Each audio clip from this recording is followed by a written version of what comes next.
Bismillahirrahmanirrahim. Assalamualaikum warahmatullahi wabarakatuh dan salam Amma Merdeka. Syukur hari ini 28 Ogos 2022 kita berpeluang bersiaran langsung di laman muka buku Penerbit UMK untuk program Temu Bual Bicara bersama penulis meraihkan pemenang Anugerah Buku Negara 2022 bagi kategori Anugerah Pengajian Tinggi Buku Umum Terbaik Bahasa. Setinggi-tinggi ucapan tahniah kepada Penerbit UMK dan Dr. Muhammad Firdaus Cik Yaakob, pengkarya bagi judul Nilai-Nilai Murni dalam Naratif Lisan di Lembangan Sungai Pengkalan Datu Kelantan yang dinobatkan sebagai pemenang. Ini kejayaan kita bersama. Assalamualaikum Doktor. Waalaikumsalam warahmatullahi wabarakatuh dan selamat sejahtera Puan Hayati. Okey. Saya Doktor. Yeah. Alhamdulillah kalau dapat dilihat di raut wajah Dr. Firdaus masih terselah keserian walaupun 6 hari telah berlalu menerima berita ini. Betul tak Doktor? Betul. Alhamdulillah saya bersyukur kepada Allah SWT kerana saya uh, diberi peluang untuk meraihkan kejayaan saya sebenarnya meraih anugerah buku negara 2022 bagi kategori bahasa. Terima kasih.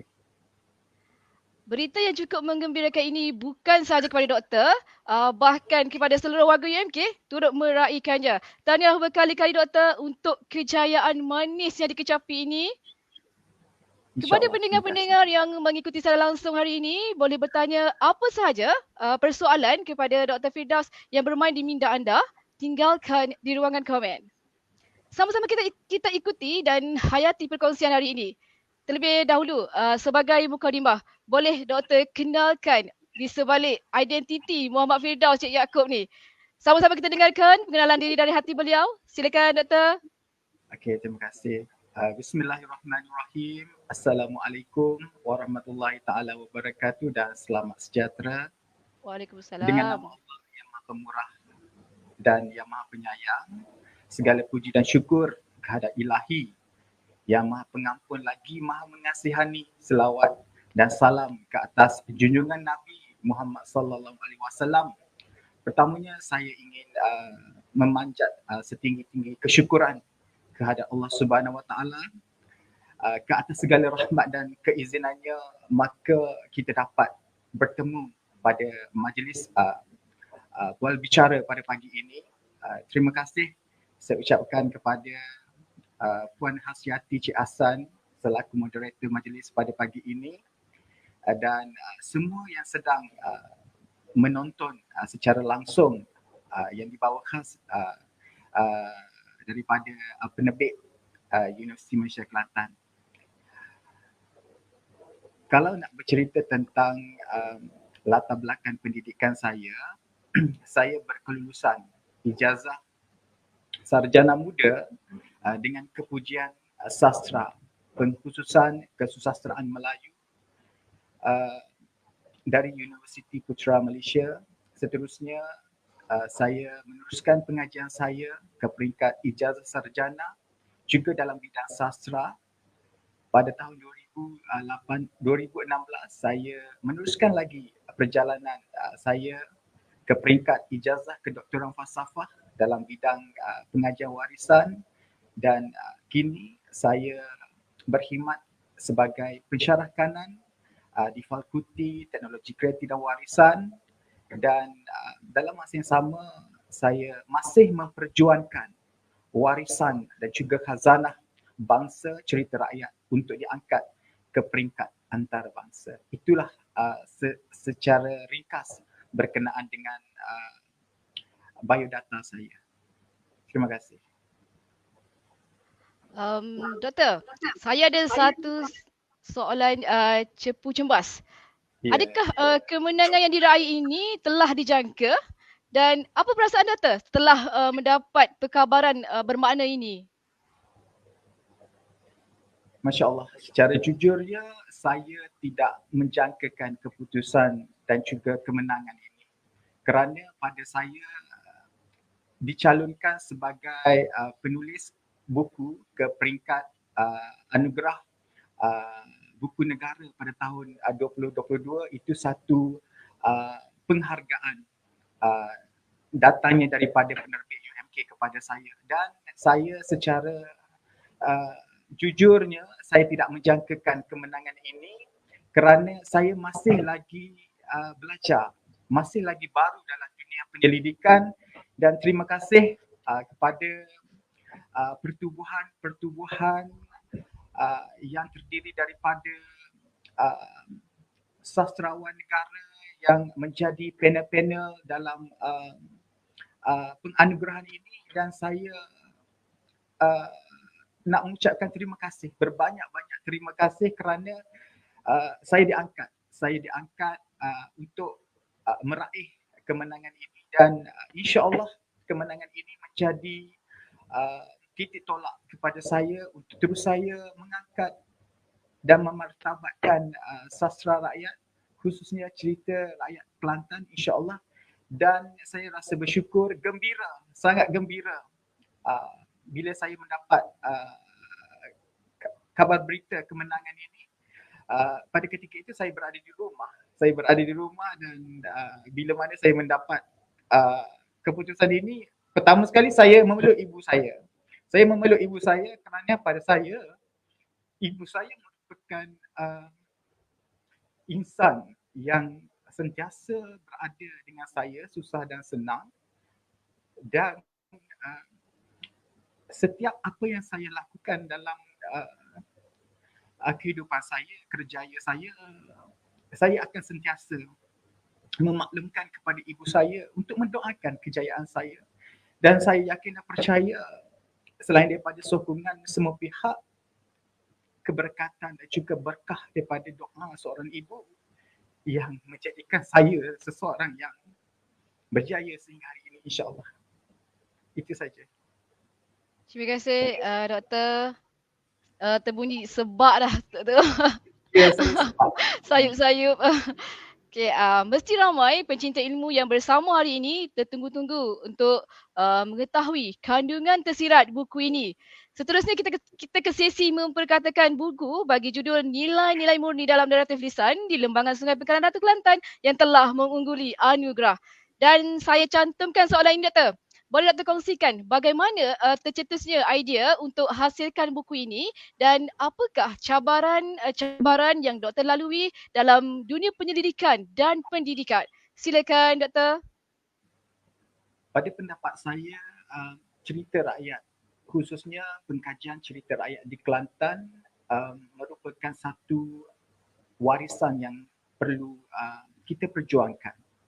Hal ini kerana pada pandangan saya, masyarakat pada hari ini menganggap cerita rakyat ini sebagai rekaan semata-mata, hanya penuh dengan kebincangan yang negatif dan sekadar untuk berhibur sahaja. Jadi saya sebagai pewaris bangsa, saya melihat penyelidikan terhadap cerita rakyat pada hari ini sewajarnya diperjuangkan ke peringkat antarabangsa. Maka dengan ada rasanya cinta kepada sastra sebenarnya, saya berjiwa sastra, saya berjiwa seni, maka saya melihat hala tuju cerita rakyat Kelantan khususnya sewajarnya diperjuangkan. Dan cabaran saya ketika mana saya melaksanakan kajian ini, kesukaran untuk saya mendekati dan juga mendapatkan tukang cerita ataupun penglipur lara yang bijak untuk menceritakan. Pada saya, bila mana saya turun ke lapangan, ternyata dan telah membuktikan betapa hebatnya warisan dan juga kebudayaan masyarakat Melayu pada masa dahulu yang kita perlu perjuangkan. Sebagai contoh, ketika mana saya menemukan tukang cerita ataupun penglipur lara, saya mendapati mereka sebenarnya arif untuk menceritakan tentang kisah nilai kebudayaan dan juga norma-norma kehidupan masyarakat Melayu pada masa dahulu. Dan kini kalau diikutkan, remaja khususnya sudah lupa tentang betapa penting warisan nenek moyang kita pada masa lalu. Cuba kita lihat pada masa sekarang. Remaja lebih terdedah dengan teknologi semasa. Kanak-kanak, ibu bapa suka memberikan gadget-gadget kepada kanak-kanak untuk kehidupan mereka pada hari ini. Pada saya, cerita rakyat ini sebenarnya kaya dengan falsafah pemikiran bangsa Melayu yang kita perlu perjuangkan. Dan ternyata pada hari ini saya melihat karya cerita rakyat sudah dipandang hebat dalam kalangan penyelidik-penyelidik di dalam dan juga di luar negara. Dan saya yakin dan percaya cabaran dan juga rintangan yang saya lalui dalam usaha memartabatkan cerita rakyat di Kelantan ini akan menjadi titik tolak kepada pengkaji-pengkaji di luar sana untuk turut sama menghayati kisah-kisah cerita rakyat dan juga yakin bahawa kita mampu untuk memperjuangkan warisan cerita rakyat ini ke persada antarabangsa. Itu yang boleh saya perkatakan berkenaan dengan dunia penyelidikan saya. Terima kasih. Untuk makluman, buku ini boleh dijadikan bahan rujukan kepada pengkaji-pengkaji lain, khususnya dalam bidang kesusasteraan Melayu tradisional. Untuk mendapatkan buku ini istimewa dari penerbit UMK untuk peminat setia Dr. Firdaus. Dapatkan set combo cerita rakyat dengan harga istimewa, layari platform atas talian kami UMK Bookstores atau Shopee UMK Bookstores, atau anda boleh hubungi penerbit UMK di talian panas 013 923 5806. Kami jamin karya ilmiah terbaik pilihan anda akan kami kirimkan ke tangan anda. Senyum dan tunggu naskah anda. Dan jika ada yang ingin dapatkan tanda tangan doktor, juga boleh hubungi nombor tersebut. Kami cuba aturkan. Bolehkah doktor? Boleh, tidak ada masalah. Doktor, untuk pertanyaan seterusnya, di ruangan komen pun tak ada yang tanya soalan. Kalau ada nak bertanya, boleh tinggalkan di ruangan komen. Kami bacakan. Ini merupakan soalan yang melibatkan kalbu, doktor. Biasanya di sebalik kejayaan, pastinya ada seseorang yang menjadi pembangkit semangat, penguat dan penyokong yang sentiasa ada di sisi. Boleh doktor kongsikan siapakah? Dan di kesempatan ini silakan doktor sampaikan ucapan teristimewa kepada insan-insan yang ingin dituju. Silakan doktor. Okey. Seperti mana yang saya perkatakan pada awal perbincangan sebentar tadi, insan yang sentiasa bertakhta dalam hati saya adalah ibu saya. Saya melihat pengorbanan dan juga ketabahan seorang ibu mendidik dan juga menjaga saya, adik-beradik saya. Betapa sukarnya seorang ibu untuk membesarkan kami semua, dan saya yakin dan percaya kejayaan yang saya raih sehingga hari ini adalah doa daripada ibu saya. Dan saya pernah terfikir, andai kata suatu hari nanti ibu saya sudah tiada di muka bumi ini, adakah saya masih lagi mendapat apa yang saya raih pada hari ini? Jadi, ibu saya merupakan kekuatan saya. Kekuatan saya. Dan saya tidak pernah menidakkan dan saya tidak pernah meminggirkan ibu saya dalam apa jua keadaan sekalipun. Bila mana saya membuat sesuatu keputusan ataupun membuat satu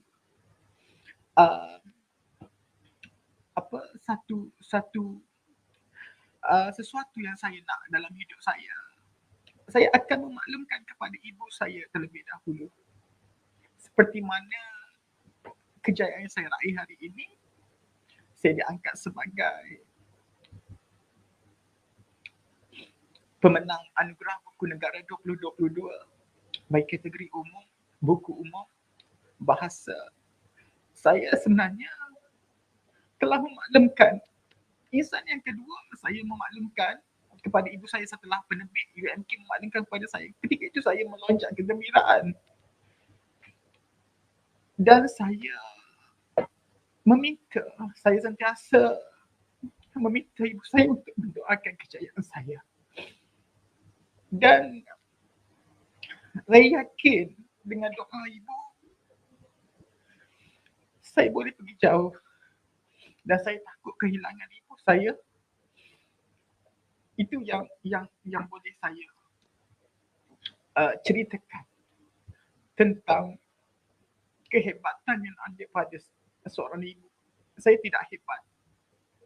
Saya tidak hebat dan saya tidak merasakan saya ada yang istimewa. Ibu saya sentiasa pesan pada saya, walaupun kita melangkah jauh, walau bagaimanapun, kita sentiasa kena merendah diri, kita kena menganggap diri kita ni tidak ada apa-apa. Hanya pinjaman daripada Allah SWT. Dan saya tidak pernah merasakan diri saya lebih berbanding orang lain. Malah saya ingatkan diri saya, setiap apa yang saya dapat, itu juga ujian daripada Allah SWT untuk melihat bagaimana saya mencorak diri saya pada masa akan datang. Dan saya akan sentiasa berwaspada. Saya akan menjadi seseorang yang sentiasa diri saya sebegitu. Saya tak nak one day saya jadi sombong dan sebagainya. Saya tak nak. Saya minta dijauhi kerana apa yang Allah bagi pada saya ini adalah ujian. Dan saya yakin dan percaya ibu saya. Ini satu penghargaan buat ibu saya. Kalau nak bercakap tentang keperitan untuk menjadi Muhammad Firdausi Yaakob ini, anda kena tahu bahawasanya saya melalui satu penderitaan dalam hidup saya. Cuma kisah itu tidak diceritakan. Mungkin anda lihat kejayaan demi kejayaan saya raih. Mungkin anda lihat itu luar biasa. Tetapi yang mengetahui kisah saya adalah keluarga saya,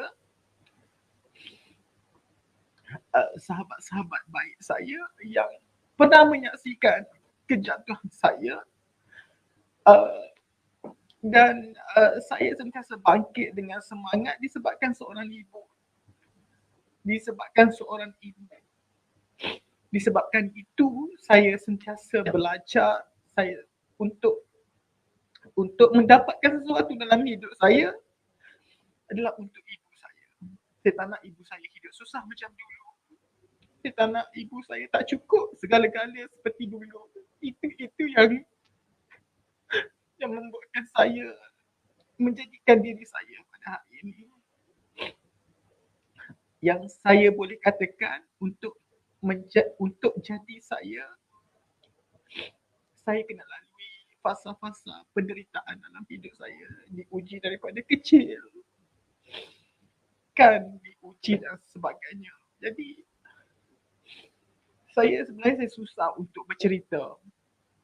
Saya susah untuk bercerita secara terperinci. Cuma boleh saya katakan untuk menjadi seorang yang bernama Muhammad Firdaus ini, saya perlu melalui penderitaan. Konsep penderitaan itu memang sebati dengan jiwa saya. Cuma itu. Seterusnya saya nak mengucapkan untuk keluarga saya lah, ada susah senang dengan saya kan, kakak-kakak saya. Ketika kita susah, keluarga kita yang tolong kita.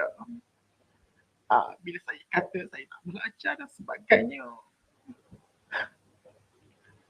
ketika itu kakak saya yang banyak hulur duit dan sebagainya.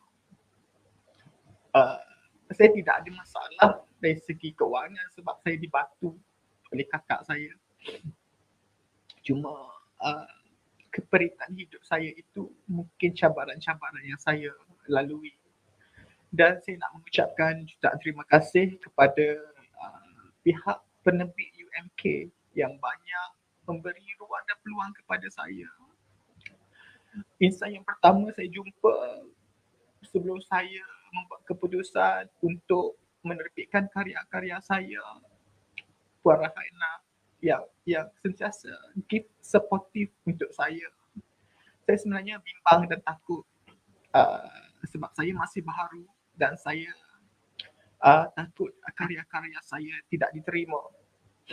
Jadi satu demi satu saya berikan karya-karya saya kepada pihak penerbit UMK dan ternyata mereka sememangnya sentiasa memberi ruang dan peluang kepada saya dan sehingga hari ini saya dapat menerbitkan 5 buah buku sepanjang 4 tahun saya menjadi pendidik di UMK. Alhamdulillah, terima kasih kepada pihak penerbit UMK. Tanpa kalian membantu saya tidak akan merasai kejayaan pada hari ini. Semoga Allah memberkati kehidupan warga penerbit UMK kerana membantu saya, kerana memberi ruang dan peluang kepada saya untuk membuktikan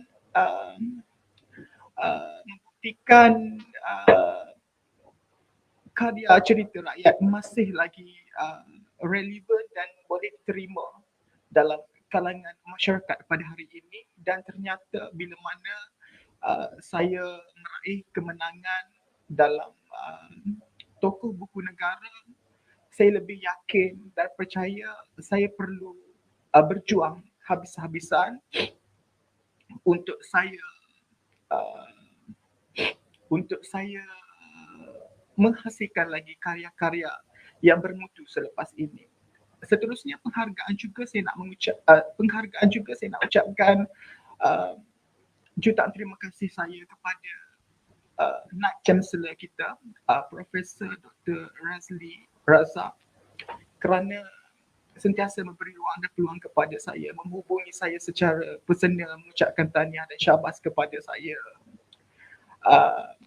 Sentiasa ingatkan saya supaya berjuang, sentiasa menghasilkan karya-karya yang berkualiti. Tidak ketinggalan juga insan yang hebat di sebalik kejayaan saya juga ialah Dr. Hanisa Hassan selaku Dekan Fakulti Teknologi Kreatif dan Warisan. Di saat saya tidak ada apa-apa, Dr. Hanisa sentiasa memberi ruang dan peluang kepada saya di saat dia cabaran saya dalam membuat penyelidikan ini.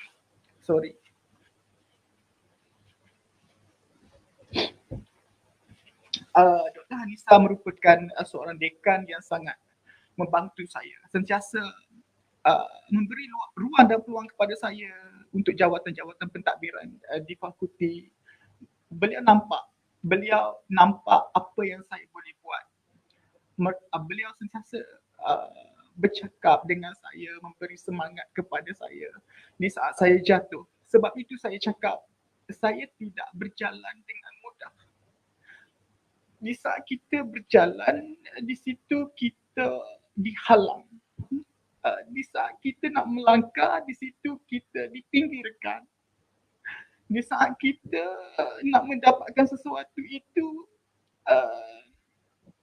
begitu sukar, tetapi Allah datangkan saya manusia, insan-insan yang baik kepada saya. Dan saya bersyukur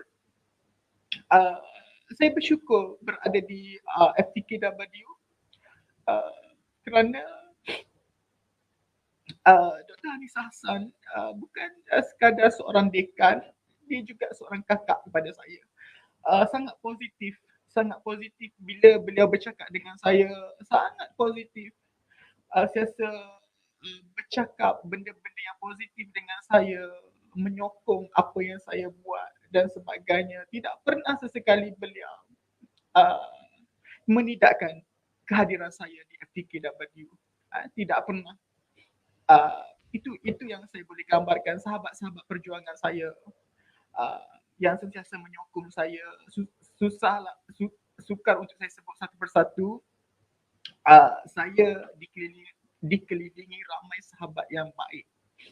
Saya bersyukur di saat saya difitnah dan sebagainya, di saat saya macam-macam. Untuk jadi saya ini macam-macam. Uh, Mereka kenal saya. Mereka kenal saya dan mereka bila saya bercerita, yang paling penting sahabat yang baik bila kita bercerita, mereka memberi rangsangan yang positif kepada kita. Itu yang paling penting dan saya bersyukur kerana saya dihadirkan oleh Allah SWT sahabat-sahabat yang sangat baik melihat di saat saya jatuh dan saya bangun dan mereka meraihkan kejayaan saya dan mereka sentiasa berikan kata-kata semangat kepada saya, buktikan Firdaus, buktikan sebab mereka dah lalui fasa berkawan dengan saya daripada kecil, daripada dinasti dan sebagainya. Jadi mereka melihat perjuangan saya dan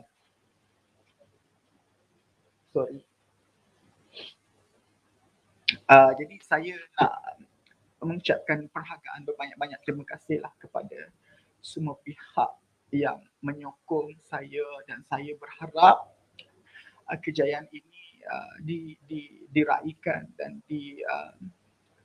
disukailah oleh semua orang. InsyaAllah doakan saya supaya Allah sentiasa pelihara kehidupan saya di dunia dan juga di akhirat. Dan saya berjanji demi UMK tercinta, saya akan menghasilkan beberapa karya lagi berkenaan dengan penulisan cerita rakyat dan insyaAllah kalau hari ini 5, insyaAllah pada tahun depan mungkin 3, insyaAllah doakan saya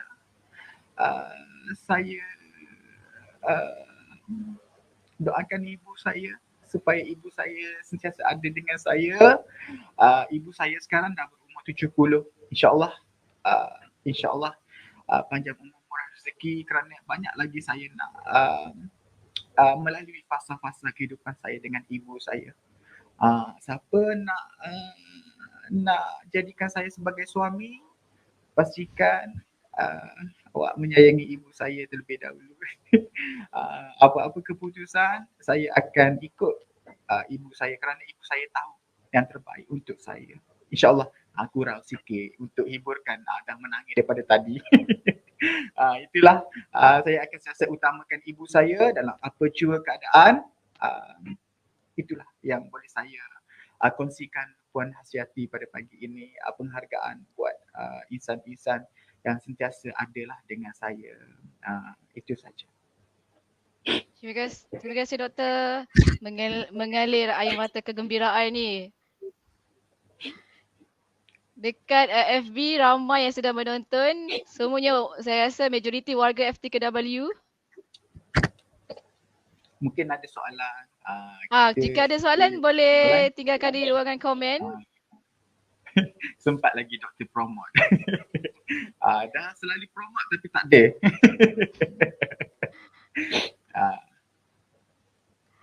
Okeylah Doktor. Terima kasih Doktor untuk hari ini. Jika tiada soalan daripada pendengar-pendengar, untuk terakhirnya, boleh Doktor kongsikan apa harapan Doktor dan sempena Hari Kemerdekaan yang akan diraikan pada 31 Ogos ini, sudi kiranya Doktor beri sepatah dua kata ucapan kepada semua pendengar setia hari ini. Silakan Doktor. Harapan saya akan terus memperjuangkan warisan cerita rakyat Kelantan ke peringkat antarabangsa. Hal ini kerana saya melihat kisah-kisah yang terangkum dalam cerita-cerita rakyat Kelantan kaya dengan falsafah, pemikiran masyarakat Melayu, nilai, moral dan sebagainya yang menjadi tunjang kepada pembentukan jati diri masyarakat Melayu. Maka saya akan terus memperjuangkan warisan cerita rakyat ini ke peringkat antarabangsa, insya-Allah. Mungkin karya-karya yang saya hasilkan dalam bahasa Melayu baku, dalam dialek Kelantan, dan mungkin saya akan bekerjasama dengan pensyarah-pensyarah yang pakar dalam bahasa Inggeris. Saya rasa jugalah nak buat dalam bahasa Inggeris buku-buku saya supaya kita dapat menjadi bahan rujukan kepada masyarakat di luar negara. InsyaAllah itu harapan saya, dan saya minta anda doakan saya supaya saya sentiasa mendapat kejayaan di dunia dan juga di akhirat. Saya minta doa semua yang menyaksikan secara langsung ini mendoakan saya. Itu yang saya inginkan. Tanpa doa, tanpa sokongan, saya bukan sesiapa. Sebab itu saya sentiasa pesan kepada diri saya, apa yang saya raih pada hari ini bukan datangnya daripada diri saya seorang. Kejayaan yang saya raih hari ini adalah sikit saja daripada saya. Yang selebihnya adalah daripada doa ibu saya, doa anda, sokongan daripada anda semua yang menjadikan saya hari ini. Dan sebenarnya kemerdekaan yang bakal menjelang tiba pada beberapa hari lagi, saya mengucapkan selamat menyambut Hari Kemerdekaan yang kelima kepada seluruh rakyat Malaysia, tidak kira anda berada di dalam Malaysia ataupun di luar negara. Raikan kemerdekaan tanah air kita tercinta dengan rasa bertanggungjawab, dengan rasa keikhlasan, kerana kebebasan sebenar pada saya adalah kebebasan hati dan juga akal fikir. Bila mana kita mempunyai hati yang bersih, kita akan mencetuskan satu perbuatan yang murni. InsyaAllah. Terima kasih. InsyaAllah, Doktor. Kita jawablah satu soalan daripada pendengar ni. Saya rasa Dr. Farah ni, saya nak tanya, bila waktu sesuai untuk Dr. Firdaus menulis, yang mana waktu tersebut datangnya idea yang mencurah-curah? Kita tutup dengan soalan ni, Doktor. Okey, terima kasih. Puan Farah merupakan sahabat perjuangan saya daripada awal penglibatan saya dalam bidang akademik daripada tahun 2016 kalau tak saya, seorang sahabat yang baiklah dengan saya. Ada ketika saya jatuh dan bangun. Okey, untuk menjawab soalan Puan Farah tadi, saya suka belajar pada waktu malam. Waktu belajar saya bermula dari jam 10 malam hingga 3 atau 4 pagi. Pada waktu itulah saya menulis. Pada waktu itu saya menulis. Saya tak boleh buat kerja pada waktu pagi. Saya tak boleh buat kerja pada waktu tengah hari.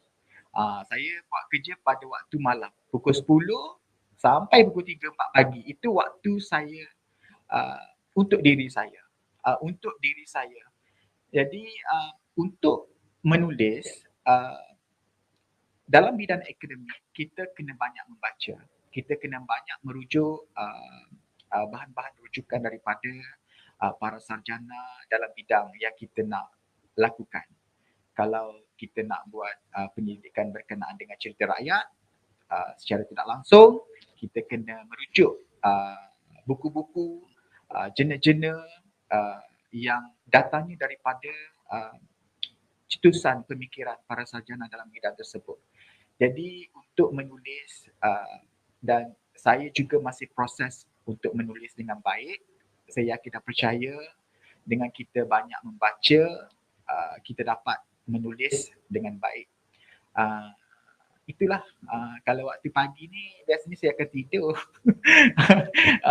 Pagi ni tidur sekejap sebab waktu pagi ni dia depends lah kepada seorang. Pada saya, sebab saya banyak buat kerja malam. Macam pelajar pun kalau nak hubungi saya, mereka tahu dah. Dr. Firdaus ni kalau 2-3 pagi belum tidur. Jadi 2-3 pagi tu pun kadang-kadang saya buat Google Meet dengan mereka. Tanya pelajar saya, pukul 12.30 malam, 1 pagi saya buat Google Meet, saya reply WhatsApp mereka, saya semak draft mereka. Jadi saya banyak habiskan waktu bekerja saya pada waktu malam. Ada pelajar, boleh tak doktor, doktor ni okey ke? Biar betul doktor buat Google Meet pukul 1 pagi. Saya okey. Saya belum berkahwin dan saya ada kehidupan saya sendiri. Tidak ada masalah untuk saya. Itulah untuk saya berikan masa kepada pelajar-pelajar saya. Itulah sedikit perkongsian saya Puan Hasyiati pada pagi ini. Terima kasih. Terima kasih Doktor untuk pertemuan hari ini. Sangat-sangat menginspirasikan. Di kesempatan ini saya ingin mewawarkan kepada yang berkelapangan esok 29 Ogos 2022 untuk sekali lagi berada di laman muka buku Penerbit UMK pada waktu yang sama untuk sembang santai ilmiah Merdekakah Kita bersama yang berusaha Dr. Nur Hisham Maknawi. Kehadiran anda semua amat kami hargai. Sebenarnya hari kemerdekaan yang bakal kunjung tiba, ingin saya kongsikan. Elemen penting untuk kita terus pertahankan kemerdekaan ini ialah melalui ilmu pengetahuan dan semangat nasionalisme yang tinggi untuk membangunkan negara. Terus kibarkan jalur gemilang, tidak kira di mana jua anda berada. Kepada para pencinta ilmu dan peminat Dr. Firdaus, kita telah pun berada di hujung siaran. Seperti biasa, pesanan dari saya, kekal aktif dengan membaca bersama keluarga tersayang. Akhir kata, jika ada yang terlepas pandang, jika ada yang terkasar bahasa, jika ada salah dan silap, kemaafan juga yang dipohon. Saya, Hasyiati Cik Hasan, kita #Bina Legasi UMK bersama, #Penerbit UMK, #Mopim Rangers. Assalamualaikum dan salam jumpa lagi. Assalamualaikum.